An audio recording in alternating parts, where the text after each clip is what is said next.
Yo, what's up, fight fans? AJ here. Y'all know what I do. Talk boxing, everything in boxing.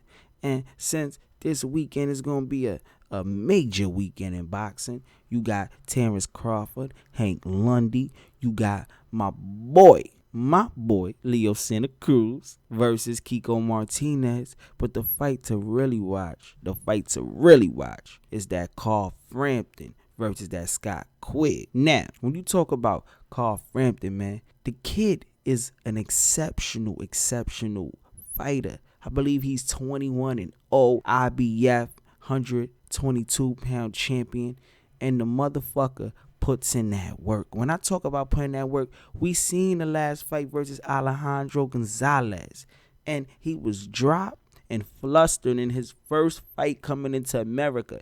And I was watching that PBC fight. I believe I did a post fight. I'm sure. You could go check it up. And that fight showed me a lot, because a lot of fighters, man, after they get dropped a few times and they on new soil, they wouldn't know what to do. But Carl Frampton is a different beast.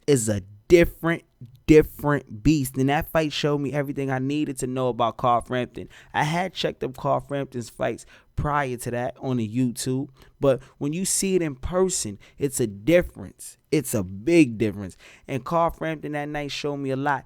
After being dropped, he tied his game down and he said, you know what, let's go back to the fundamentals. And he beat the kid, and he was in the ring with a good young prospect. Al Heyman didn't just give him a cakewalk that night like he does to most of his fighters.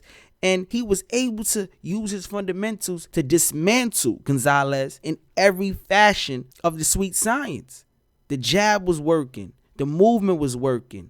He was slipping. His defense was on point that night. And as the fight tailored off, Gonzalez couldn't do anything. And I believe on the same day, you had your boy Scott Quigg in there against a Kiko Martinez. In the first round of the Kiko Martinez-Scott Quigg fight, I thought Scott Quigg was in for some trouble, because Kiko Martinez was on his ass. But Scott Quigg definitely showed me something the same day. And this is why I love this matchup, because these two guys really are coming up together. And Carl Frampton didn't even want to give Scott Quigg no motherfucking shine for having the regular WBA belt. But now that the WBA is changing up the way they run their operation with all these belts, it's a great thing to see a Carl Frampton in there with a Scott Quigg, because this is going to give me what I want to see, a unified champion. It's going to give the people across the pond what they want to see, a unified champion, and sort out all of this shit. Whoever loses, move up to the motherfucking 126 pounds, which is also stacked, and let's see some good fights. But with that being said, let's get into the prediction, because personally, I've always been a big fan of Carl Frampton, but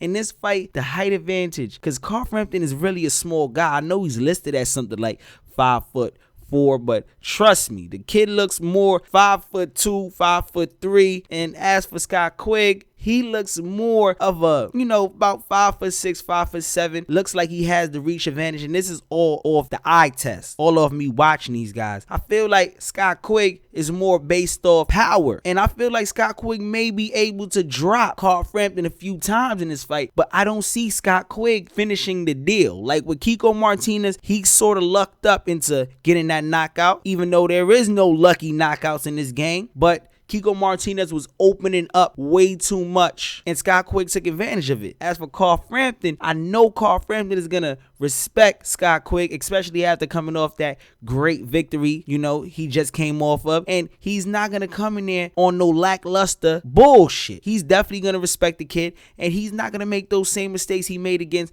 Alejandro Gonzalez. I really feel like he's going to come in the ring fine-tuned, and personally, I've been trying to get some sneak peeks of Carl Frampton training, and he looks ripped as ever. He looks like he's ready to go, and I personally feel like Carl Frampton is going to pull it out. Maybe I don't think it's going to be a knockout. It's going to be more like a 12-round decision, not unanimous. I think it's going to be a split decision, because it's happening over there.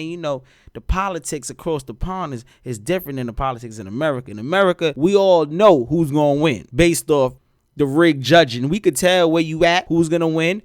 But in the UK, you know what? Those guys over there, they more wishy-washy with picking the judges. And that's going to play a major factor in it too. But honestly, I feel like Carl Frampton has all the ability to come in there and possibly shut out a Scott Quigg just off mere boxing. I really feel like he could come in there and outbox Scott Quigg if he sticks to that game plan. But I feel like it's a little bit personal.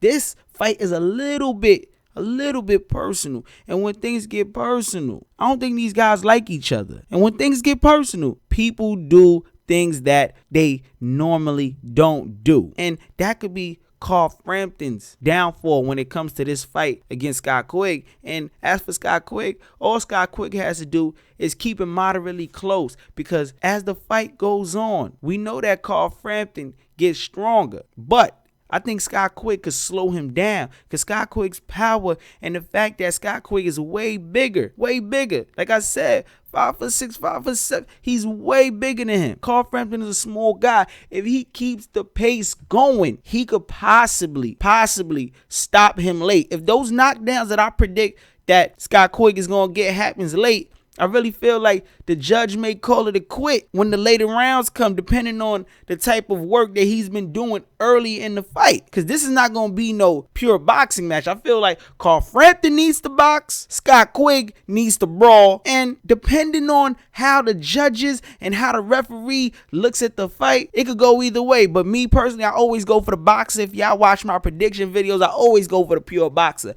Love Scott Quigg, love Carl Frampton. They both got paid a handsome amount of bread. 1.5 million for 122 pounders. I know the guys back in the day, they gotta be angry, man. They gotta be, in fits. This is gonna be a good fight. We all know this is gonna be a good fight. I got Carl Frampton winning, outboxing him, decision, but Scott Quigg may come in there and show that Carl Frampton's last fight wasn't no fluke and that chin isn't as sturdy as we thought it was. With that being said, it's AJ Knows Boxing. Like the videos. If you like the videos, I'm going to have to say it slow because, boxing fans is kind of, they get hit in the head too much. Subscribe to the channel. Subscribe right now for, boxing prediction videos, all that kind of shit, boxing news, just me talking. I'm going to come out with some more videos too. I'm going to put some hip hop videos, some music shit on my channel, all types of shit, because I can't be boxed in. I can't be boxed in no more, man.